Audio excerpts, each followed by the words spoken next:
Okay, so this is an issue, so, okay, because you cannot run the water, right? So, my name is Carol Hull, and I moved to Sequim in 2007.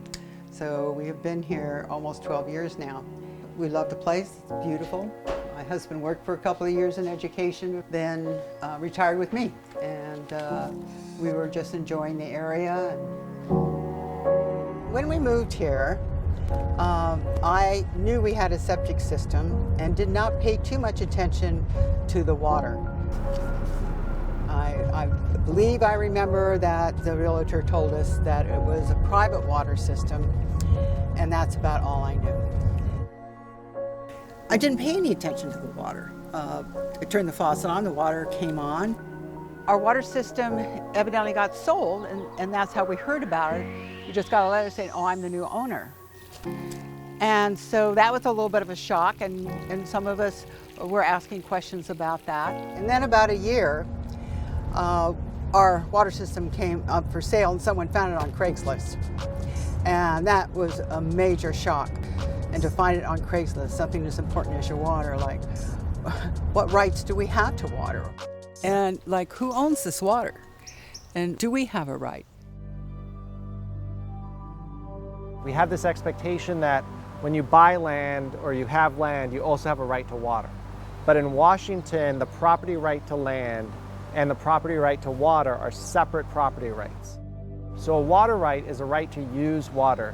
It's a use right. It's not like you own those specific molecules, because for most of us, like, I don't really want to own the water molecules that leave my toilet. I'm happy for those to go away, and I get to use new water molecules that come in. So it's a use right. It's the right to the flow of water for a certain amount of water. Our challenge is we have low flow in the late summer, and that's when agriculture wants to use more. People often want to use more because we're doing more outside gardening, and then fish are coming up the rivers to spawn. So it is high demand and low supply, and so that critical time in the late summer is a major issue here in Western Washington.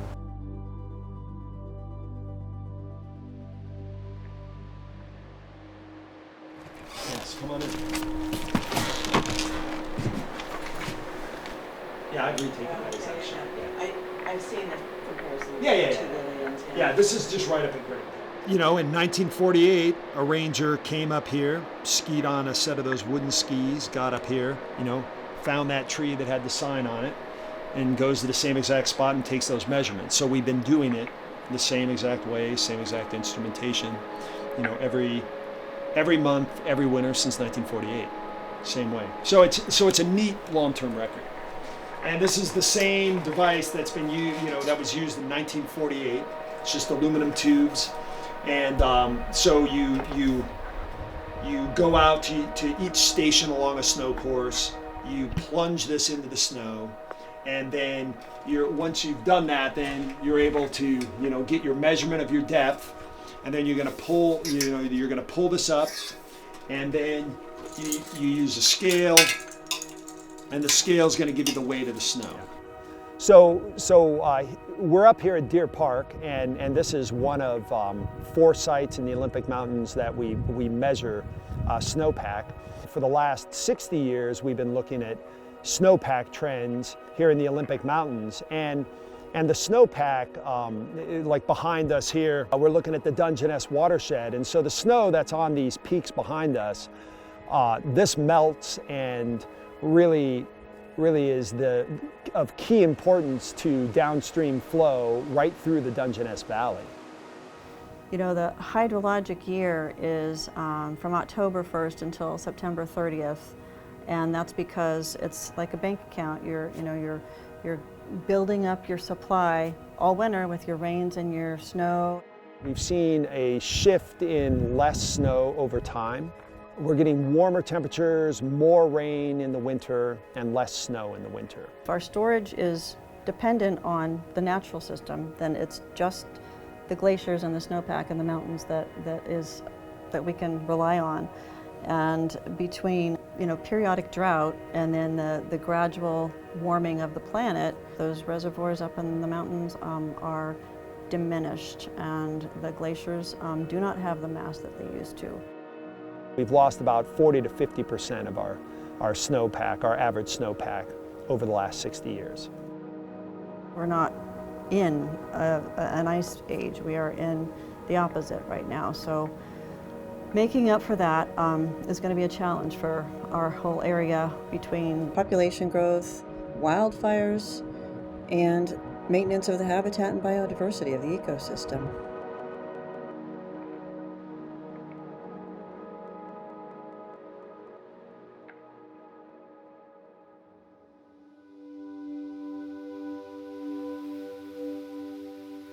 Throughout most of the 20th century, we assumed that there was water available. So we said, oh, you want to use water from this river? Go ahead, you get your water use right, and you can withdraw that amount of water from the river. Sequim is known well for its farming. We have a wonderful little microclimate here in our little blue hole in our little sun belt.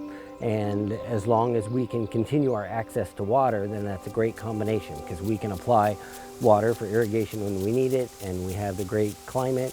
We never stop to say, wait a second, let's add up how much water is in the river during the low flow periods when that's really critical. And then how much water have we told people they can take out of the river, and does it actually sum up? State regulatory agencies like Department of Ecology started to do that. They found that most watersheds, most rivers were over allocated, meaning the water rights were greater than the amount of water that was available. Sequim gets on average about 17 inches of rainfall a year, so if you want to be profitable in agriculture, you pretty much have to irrigate. And so they started building irrigation ditches in 1895 to take water out of the Dungeness River to irrigate, and then the landscape quickly evolved and the entire valley became irrigated. You can see the network of ditches that just go in all directions, all delivering Dungeness River water to the plains, to the prairie, which formerly did not have any surface water present, hardly at all. In the 50s, it was one of the most productive dairy farming areas in the nation, in fact, because of the mild climate, low rainfall, but then irrigation. But then, of course, you're taking all that water out of the river. That led to impacts on salmon habitat. Those ditches, of course, when they were first built, were leaking a ton of water. So every summer, this prairie that was originally very dry, supporting cactus and oak trees, has been replenished with this artificial recharge coming from the Dungeness River. It's not normally there in the summer. It's a very dry place in the summer, right? So we're farming, or we're milking about 400 cows right now, and we farm about between 600 and 700 acres, and the majority of that is used for producing forage and grain for the dairy herd. In the 1960s, we've got all these farmers who had been working extremely hard to scratch out a living, and then the area gets discovered as a great place to retire. And as these farmers get older and their kids growing up on dairy farms don't want that kind of life, and lo and behold, their land is worth a lot of money. And so the valley starts getting chopped up and turns into rural residential and a lot less farming going on. Our ability to maintain long-term is super dependent on that land base. We just, we can purchase all the things we grow here, but being how we live so far out in the boonies, the cost of having everything trucked in here at the volume we need would definitely be the end of our dairy operation. We know we need to save water. We need to focus on keeping as much raw water in the main stem of the Dungeness River, keep the fish habitat healthy, keep them migrating. We've spent the last, how many years? 25 years at least, aggressively doing piping projects in areas where we know, boy, this is just a really gravelly 2-mile stretch. you know, we have to dump in 1 or 2 CFS of water here, and we're only getting 1 out over there. Nobody's irrigating. It's just, you know, it's recharging the aquifer, but that's not our main goal of what we're doing with that irrigation water. We've made great progress in getting those really leaky reaches taken care of. What are we going to do next, right? We're making progress. We need to keep moving here, but what's our next good tool? We need to find a storage opportunity. We're in this situation where, you know, we need to start thinking about things like the off-channel reservoir in Dungeness, where we store that water to be able to use it in the late summer. Historically, folks have said, hey, let's put a dam in the river, right? And you can back up that water when it's flowing, and then you just let a certain amount spill. But obviously, every dam has a huge amount of complications that go along with it, and end up creating more negative issues with your fish habitat than you did when you maybe had low flows for a couple months. So that same theory though, if we can store that water but pull it out of the river, so we're not putting any dams in, we're not creating any disturbance in that natural flow, we're pulling it off channel and we're making a reservoir. Part of our ability to have confidence that we're, you know, not going to get kicked out of the river or lose that right at some point is to make sure that we're moving the ball forward and doing everything we can to keep as much water in the river as possible.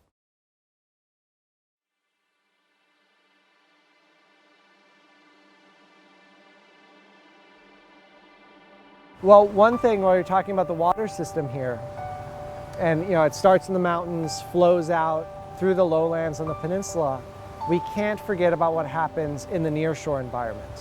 When that freshwater body meets the saltwater environment, that habitat is fundamentally important for wild salmon and for many other animals. The job here to do the work we do with treaty resource protection and restoration has gotten harder and harder and harder.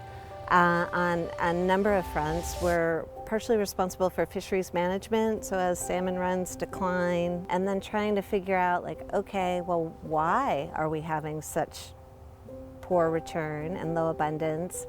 And that stems to a lot of the habitat issues. I think the main thing has changed is the issues surrounding that water and the necessity for us to aggressively manage that better, more efficiently. Community at large, the tribal community, you know, they've been a wonderful partner moving forward. So Jamestown's S'Klallam tribe has a really long history of collaboration and cooperation, and some tribes choose litigation at times. Jamestown has really very much wanted to cooperate and collaborate. Fish, which is what the tribe is focused on, but the tribe's also focused on community well-being, which includes growing food, it includes living here. The Dungeness River Management Team, which is co-led by the county and the tribe, is, you know, sort of held up across the nation as an exemplary way of collaborating and coming to solutions by just sitting at the table and talking about it and thinking about just what does the information tell us, what does the science say.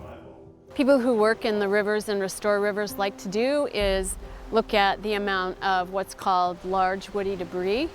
Like, are there big log jams? If you find a big log jam, chances are you'll find fish.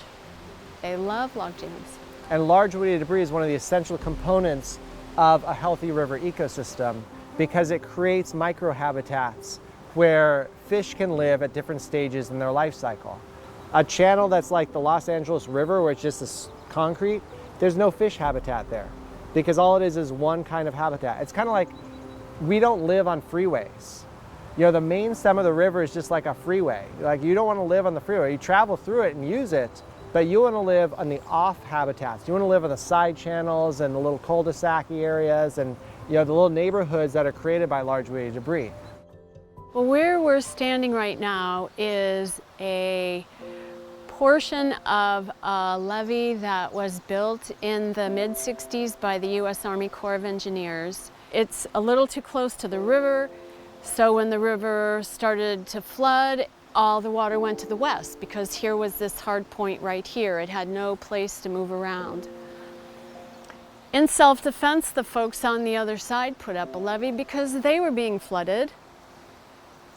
So the levee on each side constricted the river, so a river that had been able to move across its floodplain and store water and provide habitat for fish and wildlife suddenly was in this little chute.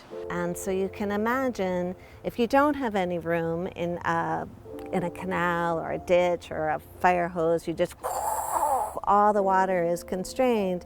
And then once you let it move around a bit, and or when it's got a lot of water and it can overflow, the energy absorbed really makes a huge difference as to whether or not you've got that scouring effect. There were a series of bad effects. Chinook salmon spawn in this reach, but the water moves too fast in the winter and the redds, the fish nests, get scoured out and the gravel grinds into the eggs. The Dungeness River Management Team had a technical subcommittee. We called that the River Restoration Work Group. And after the listings of multiple salmon, none of our populations are absolutely thriving. With that, this technical group went through and tried to figure out, well, what do we need to do to make things better? Our goal here is to take this section of levee, about a mile of it, the levee's like 2 3/4 mile long, take it, move it back to the edge of its floodplain, and give the river room to move again so that we still have flood protection for the community. We have some habitat for fish. We give the river back its nature, you know, the way it wants to move. And we even improve water quality, right? Because it will have a place to drop some of the sediment that right now shoots out into Dungeness Bay. In the last several years, we've been really on the implementation side. We've been working really hard to recover lost floodplain and restore that so that it's in really functioning spots. Jamestown S'Klallam Tribe is part of the Dungeness River Audubon Center. The River Center's sole mission is education and engagement. We talk about water, we talk about fish, we talk about estuaries, shoreline processes, native plants. Septics are a part of that because maintaining septics is a big part of our water. You know, where does our water go in the water cycle? Pretty much everybody is absolutely behind water, making sure we have abundant, clean water. That strikes to our very being. I think we all understand it's a necessity for all life, including our own. And so when we think about water and what's helpful to know, it's just interesting to ask ourselves, where does my water come from? After I take a shower, where does my water go to? How do I know if it's abundant? How do I know if it's clean? What I'm hoping this film does is stimulate, questions. What is the future of our water here? Are we going to have a continual supply of water? Why is the Dungeness River so important, or is it important? When you're in charge of your own water system or your own well, you need to know considerably more. What we do does affect our immediate environment.